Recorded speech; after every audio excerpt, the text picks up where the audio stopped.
As mentioned previously, I'm grateful to be back with you. We're building something here. That's what that was the hardest part of being away for a couple of weeks in a row, is that we continue to be building something here. And so I know that you all are basking in the consciousness of Reverend John, and it's a wonderful consciousness, and I appreciate that he is part of our community. And we're building something. We're building not just in numbers. We're building a consciousness, yeah? We're building a collective that views the world in a particular way, not to take away our individualism, because we love our individualism, don't we? Our individuality.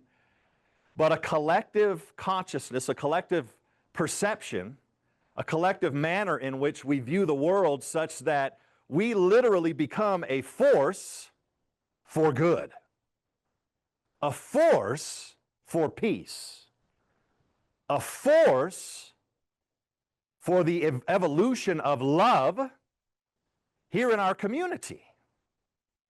And so while we participate with that, I pray that we're remembering to participate with that daily in our own lives. Coming together for the juice on Sunday mornings gives us that leaping off point for the course of the week, and it's good to be together to do that. And so I'm loving you all is what I'm saying. And as promised, one of the things that I wanted to explore with you this morning is the idea of equanimity and how important it is even now. What does equanimity mean? It's, first of all, it's a fun word. Let's say it together. Equanimity. Isn't it fun? I mean, come on, it's fun. It's a fun word. Mental or emotional stability or composure, especially under tension or strain. Semicolon, calmness. One more time. Mental or emotional stability or composure, especially under tension or strain, calmness, equanimity. The world is calling out for this right now. I believe that each one of us are calling out for it as well. Just calm. I mean, how often do we react? Right? We hear something like, oh, that's terrible. It's terrible what's happening. I can't believe it. And then we look out and see what's happening in our world, which these things aren't new, right? But there's a new opportunity for us to be a particular way in the world such that we become a force for equanimity. Insert word here. I love that. Make it your own. A force for good, a force for love, a force for peace, such that do we actually believe that we can change the course of human history because this small group of people have committed to becoming a force for good? It's what has caused things to change. Bless you, who's ever sneezing. It's what's done it previously.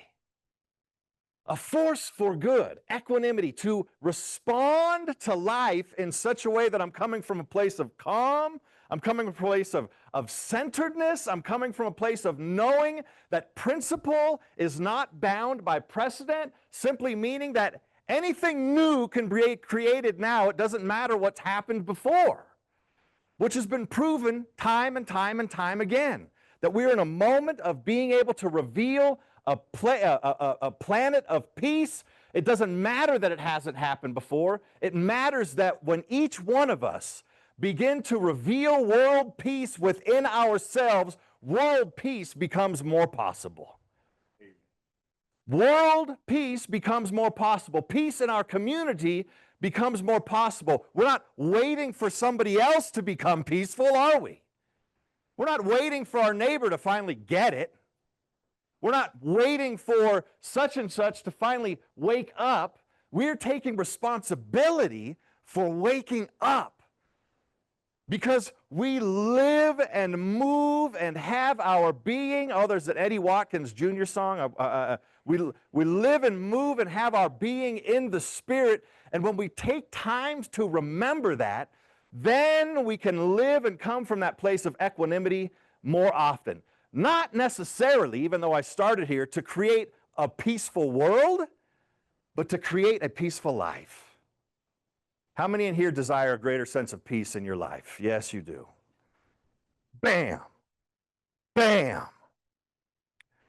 An experience of greater peace within. And then when I'm moving with that greater sense of peace within, it's easier for me to be with someone in their upset, be with someone when they're not in their place of equanimity. I realize this about myself. I thought, I've done enough classes. I've gone through ministerial school. And at least once a week when someone finds out a minister, are you a real minister?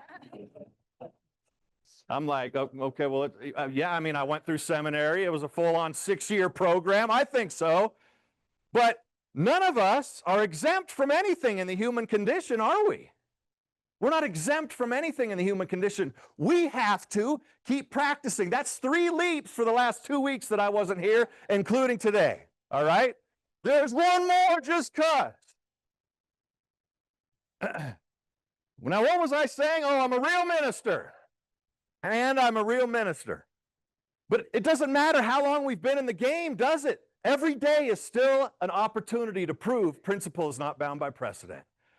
Today's another day to prove that just because my life has been a certain way for so long, it can be revealed as new again today. Today is the new day. Today is the day. Say it with me. Today's the day. Today's the day. Today is the one.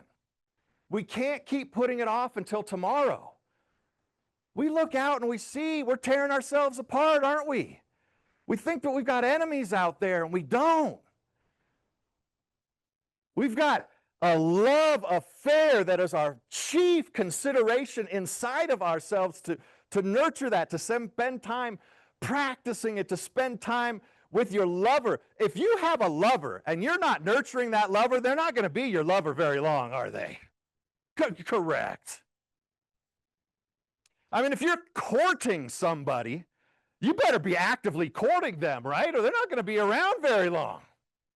Be like, I think I've said this to you before, but if you're falling in love with somebody, I don't care how poor you are, you're going to find some money to scrounge up for a dozen roses.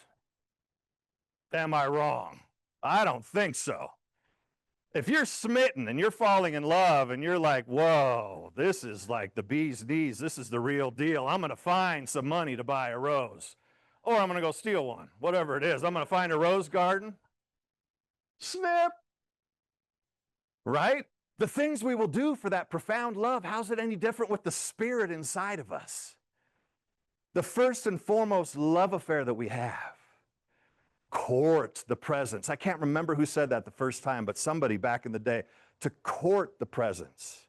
It probably sounds like Rumi or Hafiz or something like that, right? That drippy love affair kind of yumminess of, chocolates and strawberries and stuff that we'll talk about sometime other than on a Sunday morning. Anyway, that love affair that's so juicy and rich and ripe, that as we're courting that presence within us, as we're continuing to fall deeper in love, and it's one of the things that I was talking to Jonathan a little bit earlier before the service, so he's like, so you can do weddings and things. I said, yeah, I love to do weddings. And one of the things I love about weddings is to remind the couple, and to remind myself, is that there's always a deeper level of understanding we can get to. When we become truly in that love affair, with our partner, with whatever our muse is, there's always a deeper level of love that we can enter into. A deeper level of understanding, a deeper level of searching, a deeper level of willingness to surrender to that, a deeper level of accepting that we live and move and have our being in a spiritual system that is designed for us to thrive and to fly, but we have to get out of our own way. And we have to get in the way of the Spirit. We have to get into the love affair. We have to be willing to be vulnerable, don't we? We have to willing to fall in love. There's something that's kind of scary about falling in love, too. We lose control. You lose some sense of control is the only word I'm thinking of right now.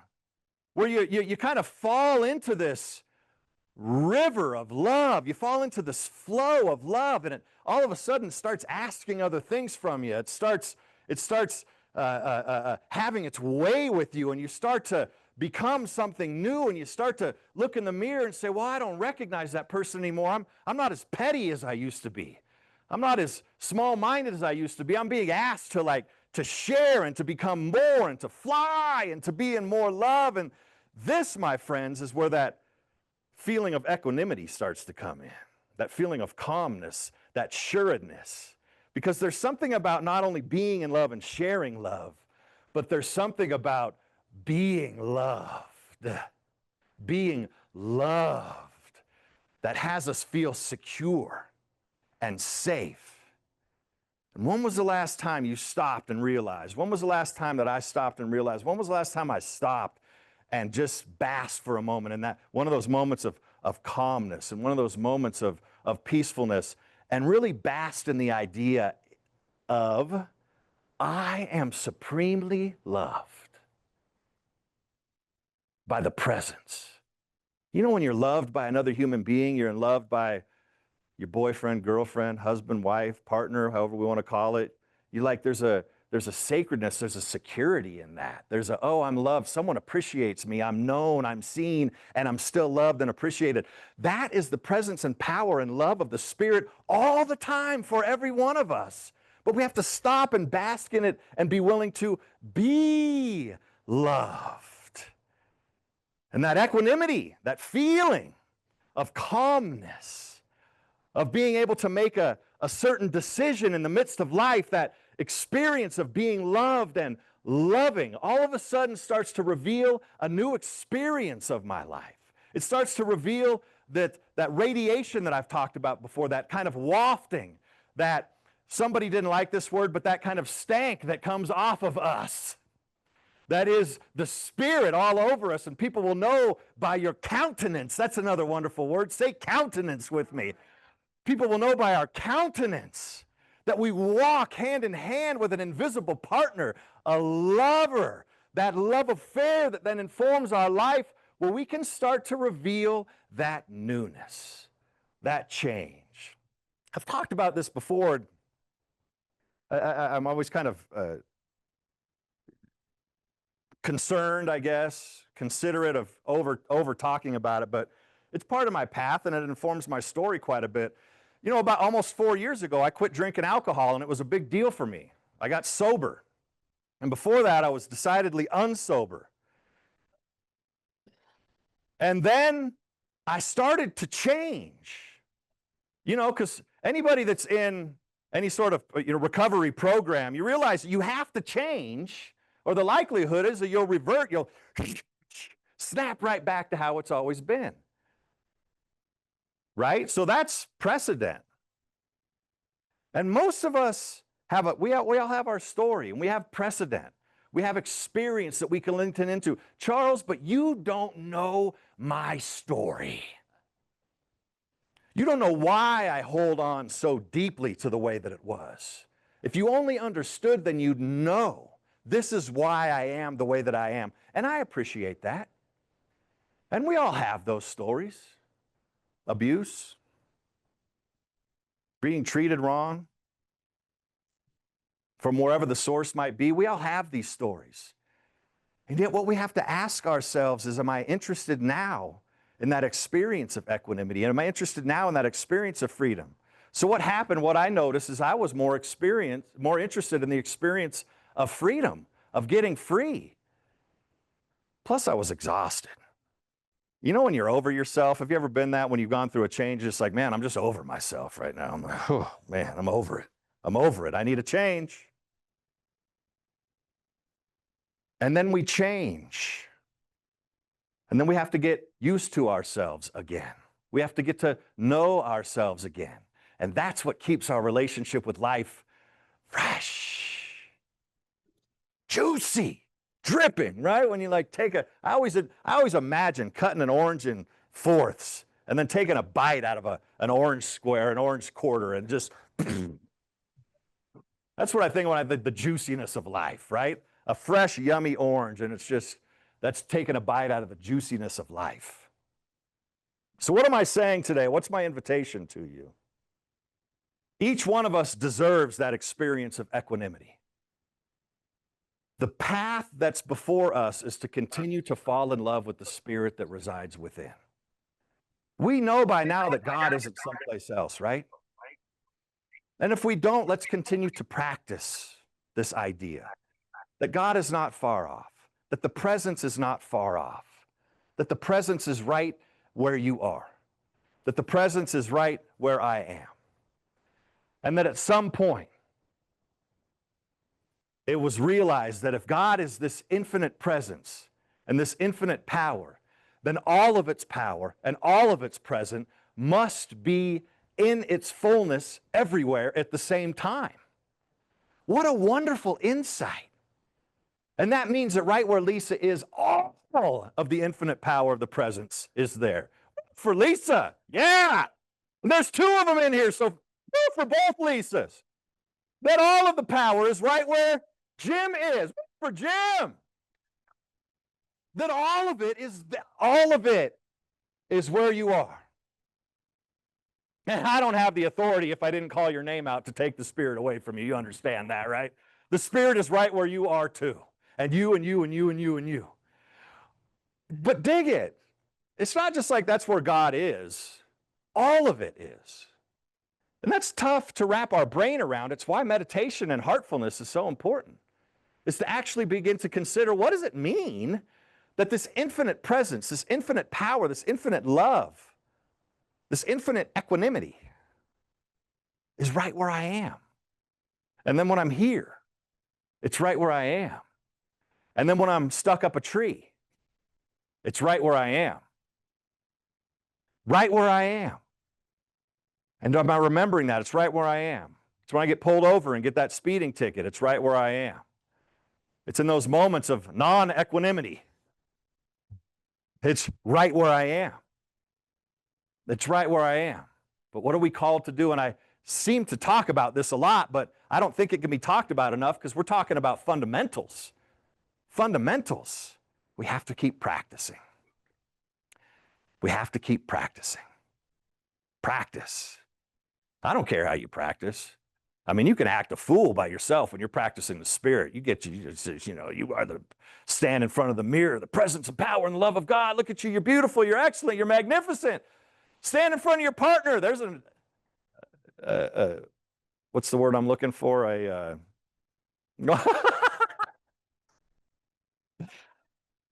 There's a challenge for you. I was thinking of, what's the intimacy exercise. That's what I was really thinking of. There's an intimacy exercise. Good choice of words. Oh, goodness gracious. I love this group. We're real. Practice, gang. Practice. Which is why I'm so enthused about growing our center. Which is why I'm so enthused about continuing to expose people to this message. Not because we need more people around to just make us feel good, but because we want to be part of a community that's getting free, right? That's feeling a little more in love with each other and a little more in love with life. The word I leave with today is equanimity, calmness, mental or emotional stability and composure, which is very interesting because as a human being, our brains are wild. And so this is a practice in and of itself, mental or emotional stability or composure. It's practice, especially under tension or strain. I challenge you this week, when you're under that tension or strain, when you're considering, maybe your life is tension and strain right now. Maybe you're in the midst of a health challenge, financial challenge, relationship challenge. You feel thwarted creatively. You feel alone and lost. Whatever it might be, composure, calm, especially under tension or strain, calmness, a willingness to practice, to stop just for a moment, take a deep breath, recalibrate, fall back in love in that moment, and then walk forward with the peace that perhaps passes understanding. You know, Ernest Holmes came along and said, the Spirit is within you. Way before that, Jesus came along and said, you know what? The Spirit is within you. You know, Jesus broke the laws on behalf of a relationship with the Spirit. Talk about principle is not bound by precedent. In the face of all the law, in the face of the way it was, in the face of the way it is, in the face of nitpicking and bickering and all the stuff that the drama, this person, this teacher, this master teacher comes along and says, love will transform. Love will transform your life. So the word of the day is amen. And so it is. Right on.